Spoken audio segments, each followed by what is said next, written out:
I often say a culture of trust builds high performance. Definitely. But it's a longer burn, and that's the challenge. It takes time. Often organizations go for a culture of high performance, which can go to burnout. Yeah. And I think it's that conflict of, because having your best people in your organization burning out is not going to be sustainable at all, ever.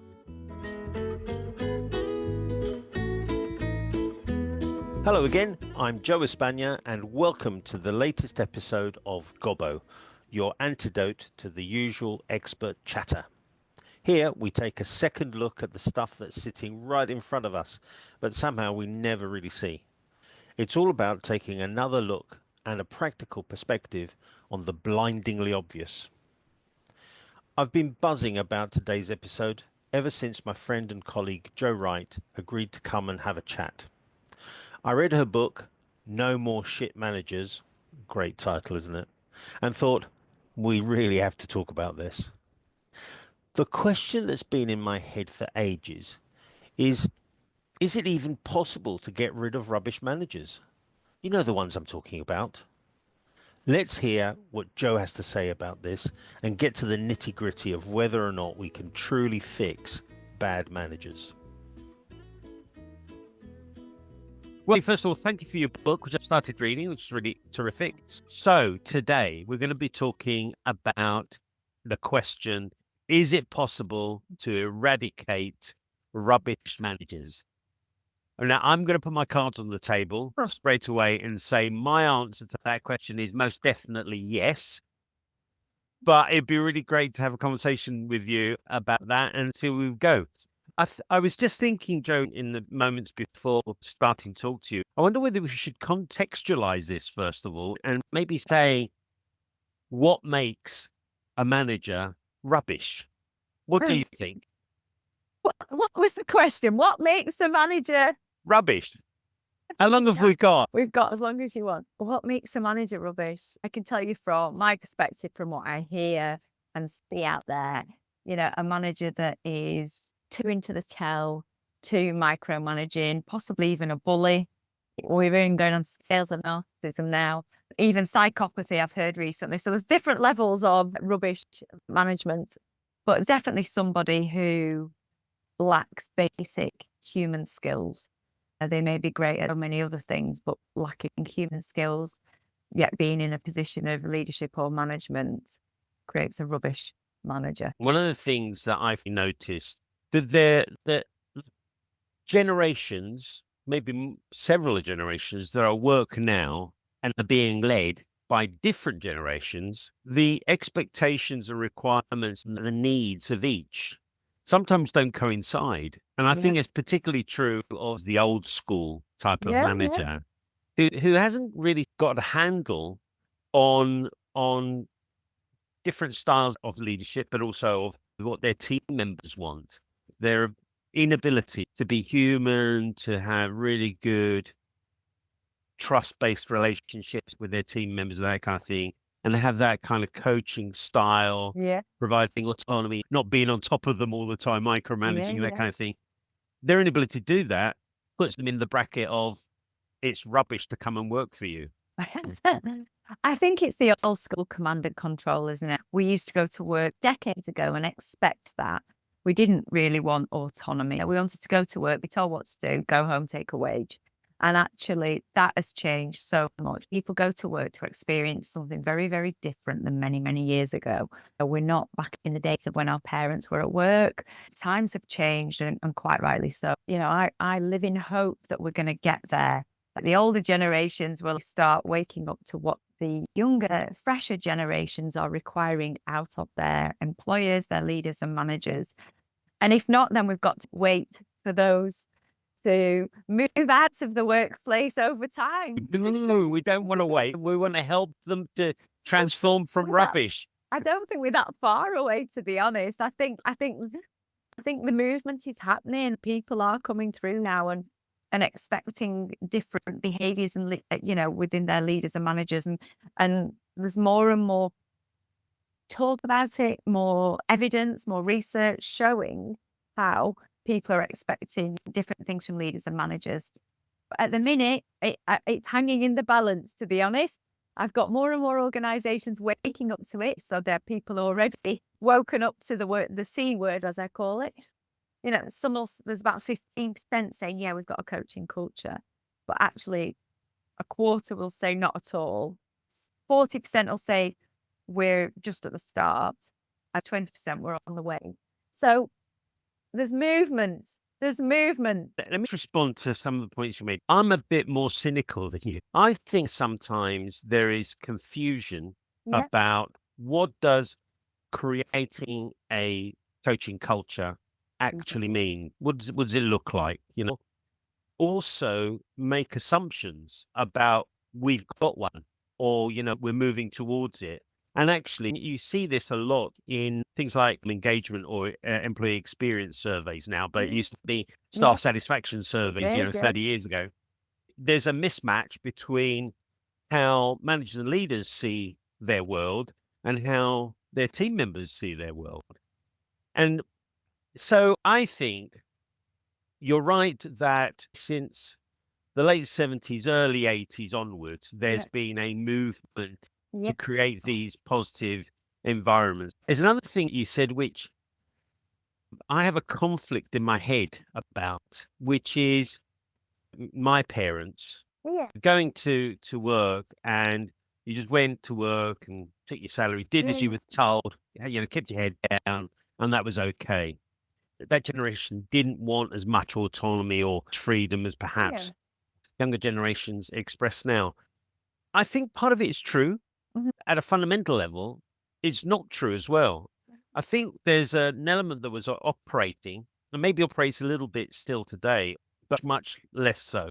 And that is respect for authority. If you go back to Oh, you know, interesting. the 60s, the 50s, and the 40s, you know, generations way back, there was a big respect for authority, position, hierarchy. Yep.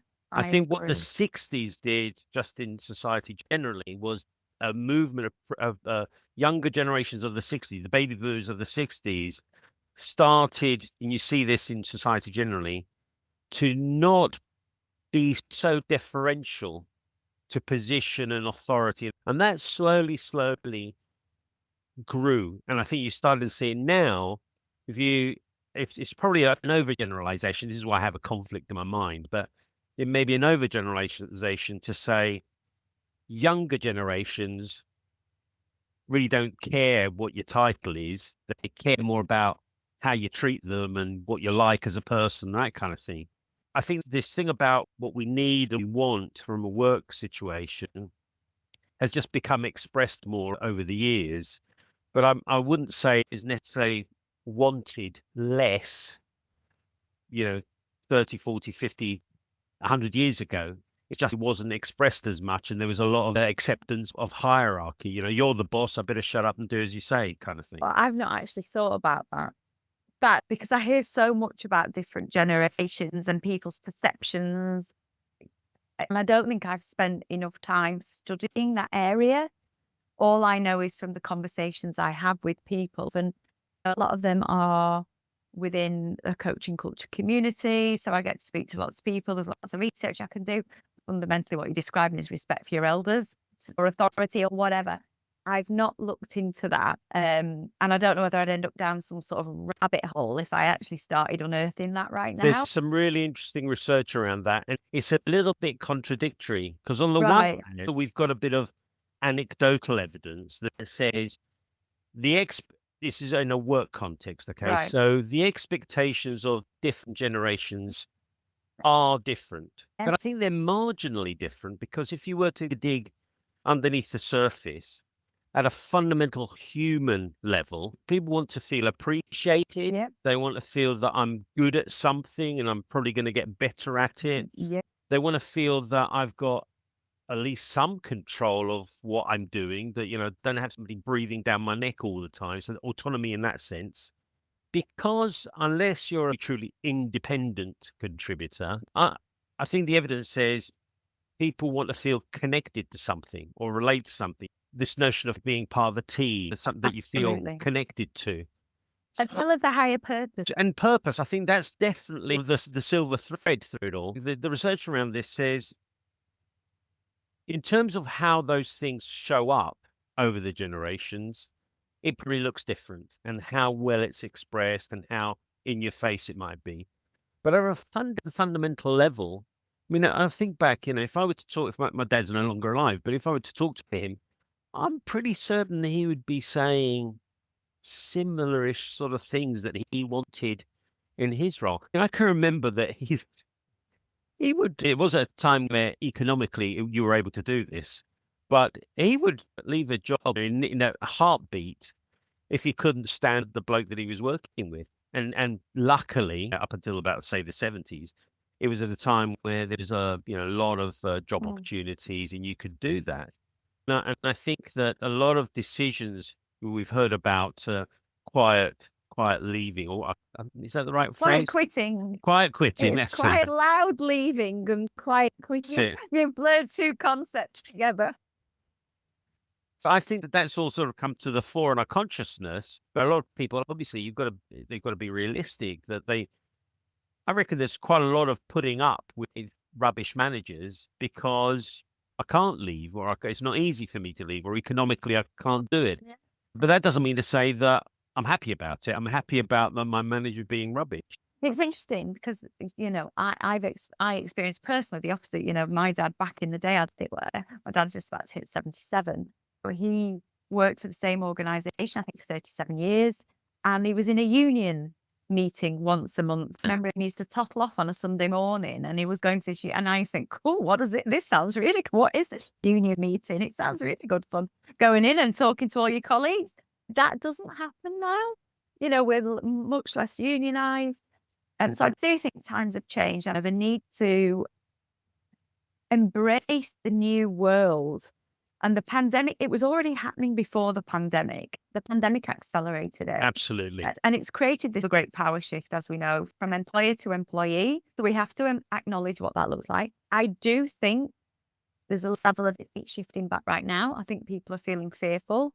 This is the word I'm hearing right now on the street, fearful of jobs, experiencing burnout, anxiety, struggling at work, and I call it a bit of a post-pandemic hangover. I don't think it's just that.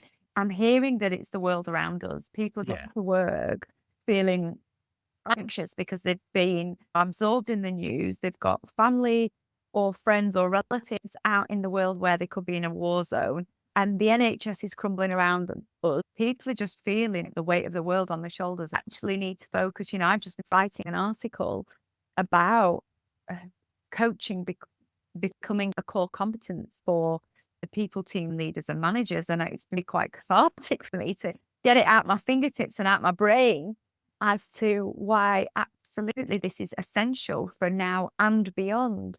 I do know that the younger, newer generations are looking for something differently. And there is a bit of a mismatch maybe with some of the people who've been in the workplace for many years.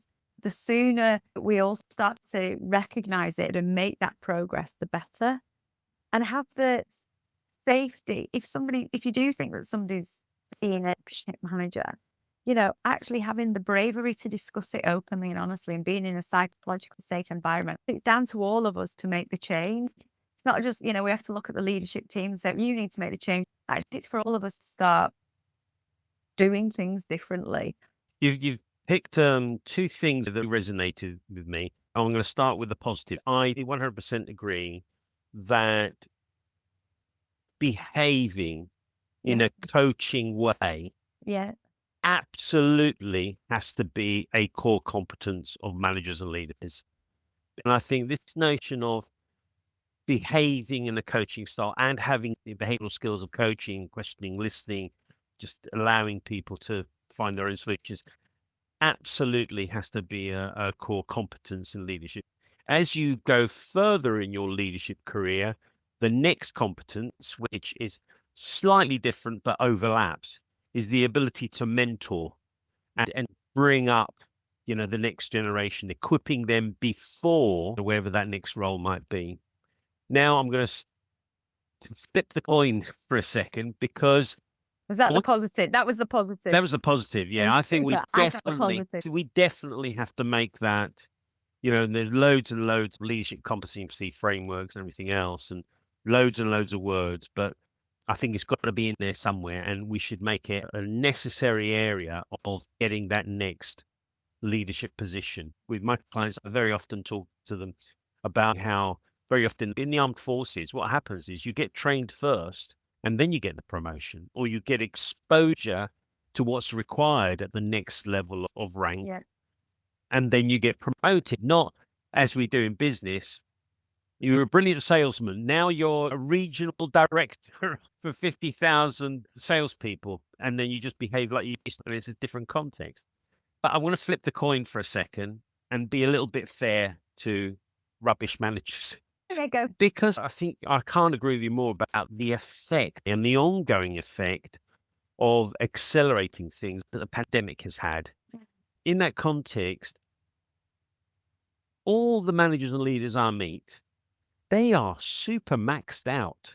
Organizations seem to want more and more with less and less out of the individual. I've come across people working phenomenal hours, and you think that is not sustainable. So, of course, I think in most contexts, people who are maxed out, leaders, managers who are maxed out, running around ragged, they don't have a pause button. They don't live in an environment that enables them to behave in ways their team members might like. No, No, I'm not saying I that's agree. right. It's a factor. I agree. Within the provocative title of my book, it's not the manager's fault. Let's be honest, it is not their fault. They are either being pushed, pressed, but harder than ever, and they're in fight or flight mode potentially. They're in a crisis mode. So it's like, let's all get shit done. The right way would be to really stop, take a breath, pause, think about how could we do this differently. I need to upskill my team. So I'm going to have coaching conversations to get everybody rising up to another level, and I can rise up as well. It's easy to blame managers, I get that, but fundamentally, the culture of the organization, whether it starts at the very, very top or whether it's functional head, somebody somewhere is driving and, cracking the whip harder than ever. For me, I often say a culture of trust builds high performance, but it's a longer burn, and that's the challenge. It takes time. Often organizations go for a culture of high performance, which can go to burnout. Yeah. And I think it's that conflict of, having your best people in your organization burning out is not sustainable. So actually, to focus on the positive people metrics and to really focus on having better conversations, communication skills, right at the very top, and thinking, are we asking our people too much? Because if we slow down, we just might speed up. My words entirely. I mean, I talk about strategic speed. Strategic speed is fundamentally about slowing down first to be able to speed up. I think you've said things which our listeners will resonate with, because the pace of business muddies the water, I think, a lot, in terms of that expectation. There's just a little funny story. I was coaching one leader back end of last year. And one of the things came out was that because he wants to get things done, and he's got this idea, I'll come back to this point in a minute, this notion of high performing. You're going at 100 miles an hour all the time. So his natural instinct in any conversation with his team is tell, as you've mentioned. And anyway, we were talking about this, blah, blah, blah. Anyway, the light bulb finally switched on with him. And he thought, well, what can I do about it? So what he does is on his laptop, he's now stuck a Post-it note on it that says, ask a question, don't tell. Just a sort of little trigger to help him to create that habit of not taking charge all the time. And just because of this feeling of pressure that I've got to move on to the next thing. Just get on and move on. It's quicker to tell. But it will be quicker in the short term. It's not and it's not developmental of your people. Speed is not, sometimes is of the essence, absolutely. So I'm not saying we coach all day, every day, non-stop, 24/7. I call it situational coaching. There's Definitely. different times, and you've got to have the skill to know when and when not. But sometimes it's important to tell, and sometimes it's important to have speed. But actually, it's knowing this is a great opportunity to show somebody how to do something, coach them, and then next time I just coach, and eventually it's how can I help you? What do you need from me? Because they're already doing it. They've moved on. They've been empowered. They've been enabled.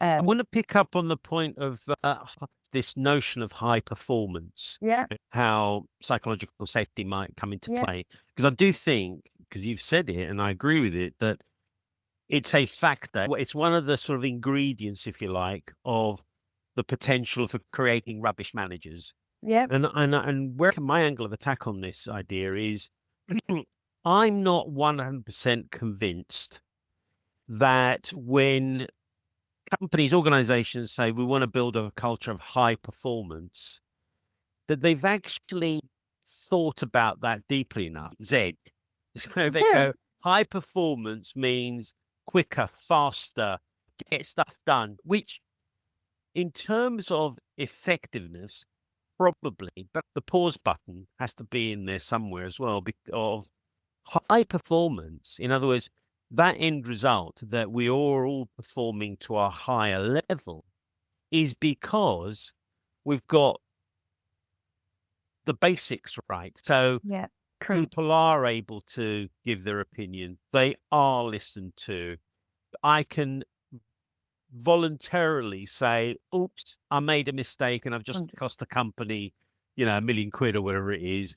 And it's seen as a learning opportunity rather than you're fired kind of thing. This notion of the groundwork of trust, psychological safety, that's all part and parcel of becoming a high performing culture. And I'm not 100% convinced that the phrase psychological safety, I did a podcast last year on it, it's bandied around a lot. The person I was talking to, Scott Chambers, he was shocked that he was at a conference and he asked people whether they really understood what the phrase meant.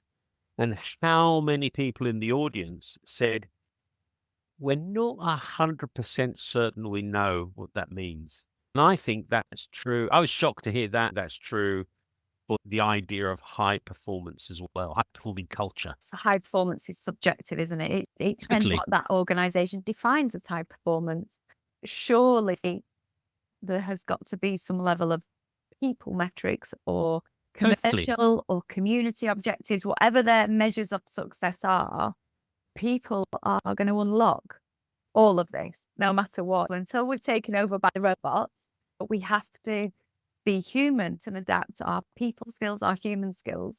And don't get me wrong, I'm talking of robots. We've already talked about loving some of our AI efficiencies to help us be more effective and efficient. But let's embrace technology. It should mean we could be more effective and efficient with our time that we want to allocate to work.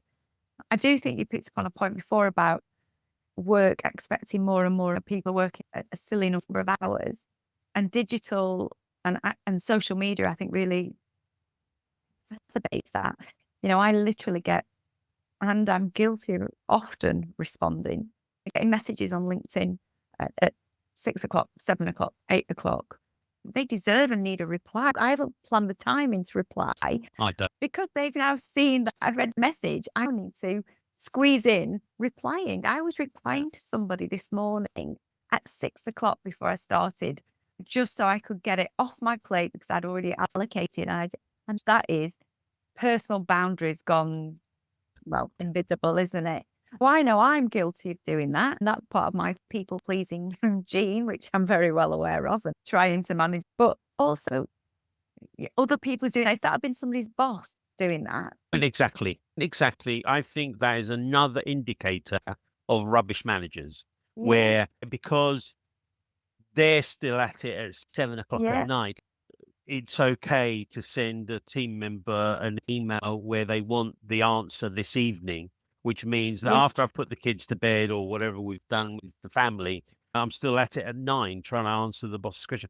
It's not really acceptable. And I do think this goes back to the generational question. Fewer and fewer people are willing to accept that and kind of saying, no, you know what? My time is my time. It's not your time. Yeah. I think there's more people acknowledging it and recognizing it. Yeah, But I think yeah. boundaries is a big challenge for a lot of people, me included.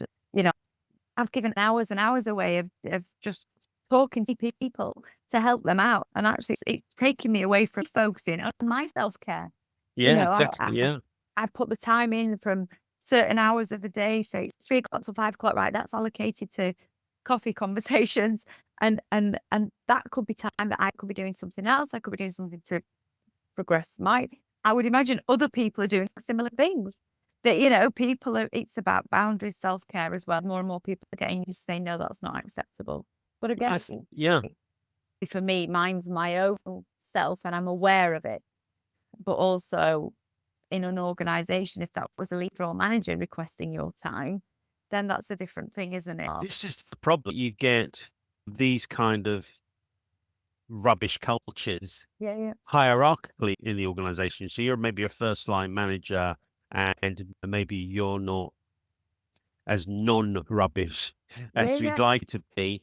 You're influenced by the person above you who's not good either. They're rubbish, so they behave towards you in a rubbish way and set up expectations, and therefore you feel pressure coming down. One of the essential elements of your book, if you want to create a coaching culture that eliminates rubbish managers as much as possible, it starts from the top. The other point you made, which is really relevant, is the notion of recharging the battery. I think, again, because the vast majority of managers I come across are so maxed out, they don't actually, I don't know why this is, to be honest. I don't know how this operates. Maybe it's just a personal thing for them, but they're not creating recharge battery time. So even say, for example, they go on holiday for 2 weeks. The first few days of the first week of the holiday, they're still finishing off stuff and doing handovers when they're supposed to be relaxing. And as they're finishing their holiday, the last few days are trying to catch up. But they're diminishing their opportunity to recharge the battery, which then doesn't make them effective when they go back. So it's a law of diminishing returns. It's interesting because I did a post on LinkedIn yesterday and I got some interesting responses and challenges.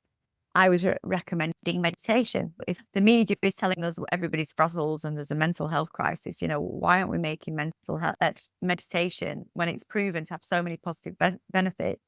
Mandatory in the workplace. So I went really out there. Mandatory meditation. Anyway, the post evolved to people saying, I'm neurodiverse.